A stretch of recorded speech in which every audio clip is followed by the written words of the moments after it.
For thousands of years, the Red Sea has served as the lifeblood of empires, a shimmering artery connecting the vast continents of Africa and the Arabian Peninsula. Its unique geography, narrow yet stretching for over 2,000 kilometers, has made it a natural corridor for trade, migration, and conquest. Across these waters, pharaohs sent their fleets in search of gold and incense, Roman galleys patrolled for power, and spice-laden dhows rode the monsoon winds, weaving a tapestry of commerce and culture. The Red Sea has silently witnessed the rise and fall of mighty civilizations, each leaving their mark on its storied shores. Long before the age of steam or satellite navigation, the Red Sea was the vital link between East and West. It shaped the course of global trade and power, serving as a bridge for silk, spices, and precious stones, and as a battleground for those who sought to control its lucrative routes. Whoever commanded its shores held immense wealth and influence. From the Ottomans to the British, the Red Sea was a prize fiercely contested, especially after the Suez Canal opened in 1869, forever altering the balance of global commerce. The Suez Canal transformed the Red Sea into a global highway, slashing travel time between Europe and Asia. Suddenly, the world's most valuable goods could move faster than ever, cementing the Red Sea's strategic importance in the modern era. Today, the names of the empires have changed, but the competition remains as fierce as ever, now between Washington and Beijing. Naval fleets and economic interests converge here, each vying for influence over this ancient waterway. The Red Sea's story is one of both continuity and change. Its waters now carry oil, electronics, and the goods of our globalized world, just as they once carried frankincense and silk. The stakes have only grown higher. The struggle for control here is not just a regional contest.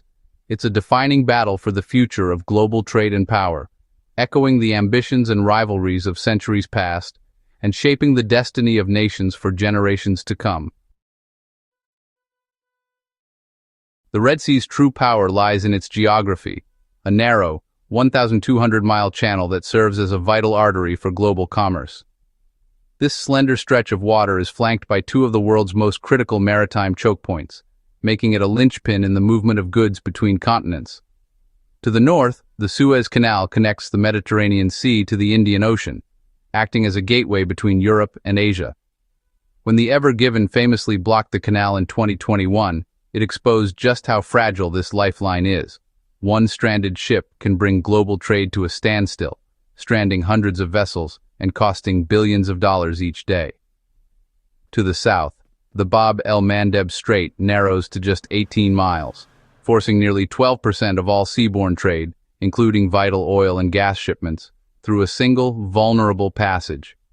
This bottleneck is a crucial link between the Red Sea and the Gulf of Aden, and any disruption here can send shockwaves across the globe.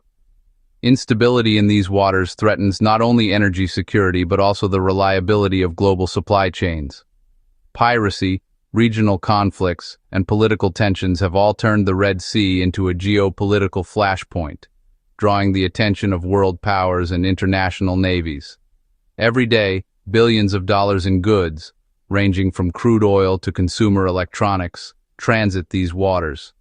When disruptions occur, ships are forced to reroute around the Cape of Good Hope, adding weeks to their journeys and incurring massive additional costs for shipping companies and consumers alike.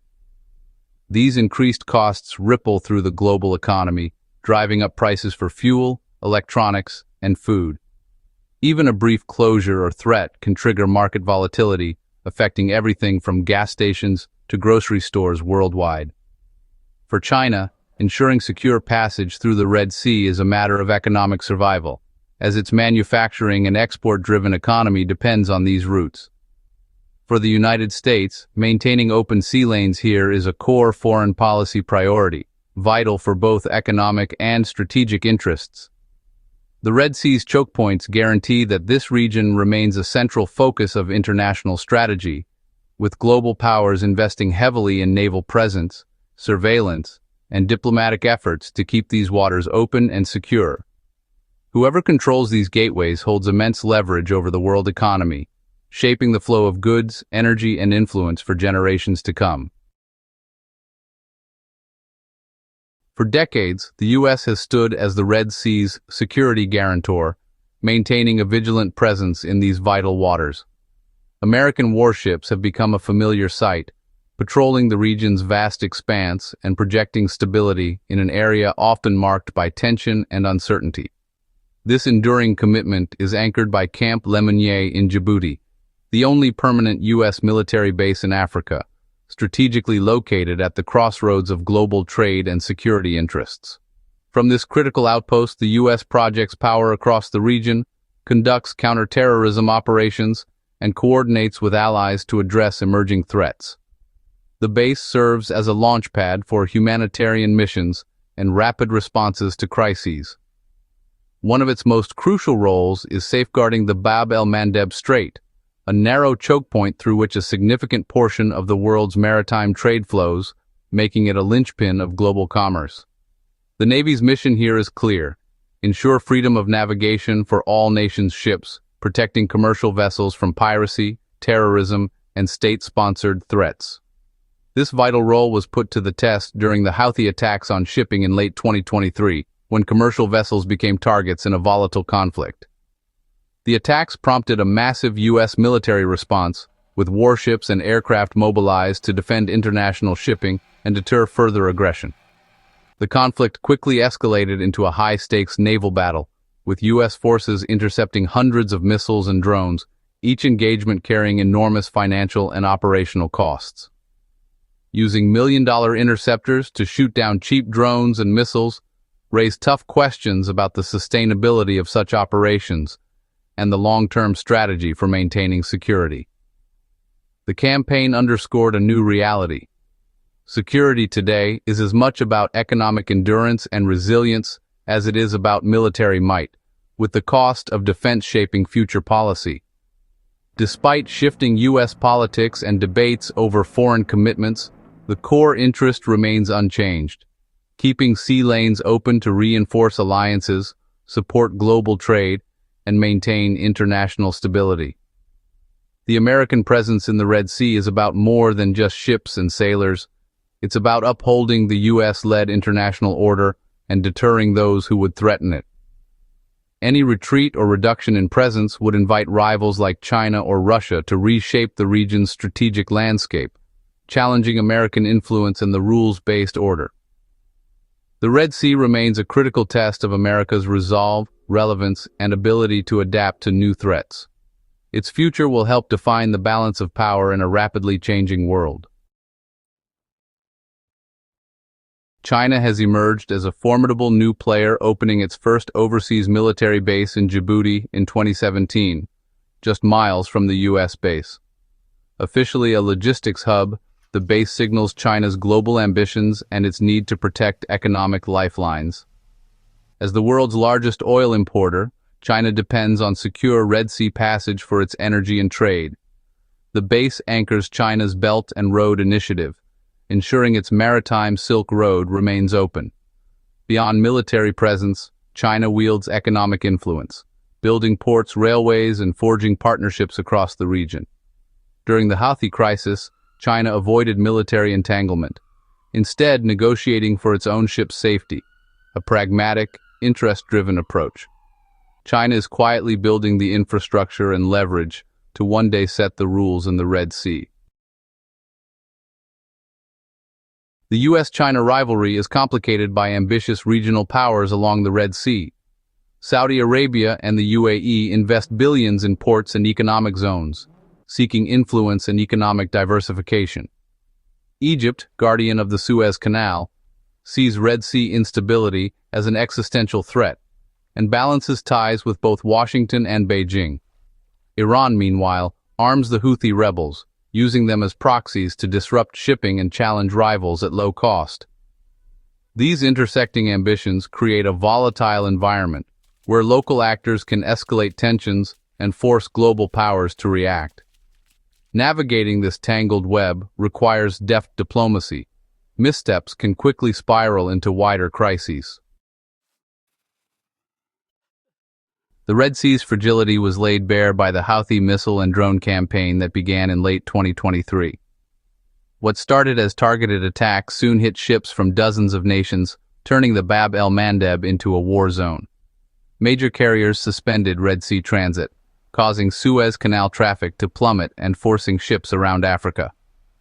Freight costs tripled, delivery times soared, and global supply chains shuttered, fueling inflation and shortages. Oil prices spiked, and Egypt's canal revenues collapsed, deepening its economic woes. The crisis showed how a small, well-armed group could hold the global economy hostage. The U.S. led a military coalition to defend shipping. China stayed on the sidelines, securing its own interests through diplomacy. The episode exposed the contrasting strategies of the two superpowers and the vulnerability of our interconnected world. The Red Sea rivalry is a clash of grand strategies, America's military-first approach versus China's economic playbook. The U.S. relies on alliances, warships, and direct action to enforce order and deter threats, as seen in the Houthi crisis.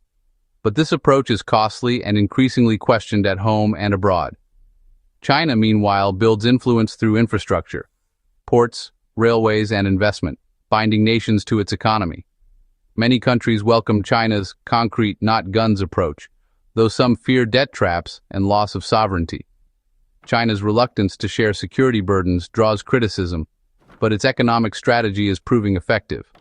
As the U.S. focuses on immediate threats, China lays the groundwork for future dominance. The Red Sea is a contest between a sword and a blueprint. The U.S.-China contest in the Red Sea is a microcosm of a new global struggle, not of ideology, but of economic and strategic control. Smaller nations try to balance Chinese investment with American security, but risk being caught in the crossfire. The outcome will shape global prices, supply chains, and economic stability for everyone. A prolonged conflict or one-sided dominance could mean persistent inflation and a more fragmented world. The Red Sea's security is not just a regional issue, it's central to global prosperity. The question, will American military power or Chinese economic leverage define the future order? The new great game has begun, and its outcome will shape global power for decades to come.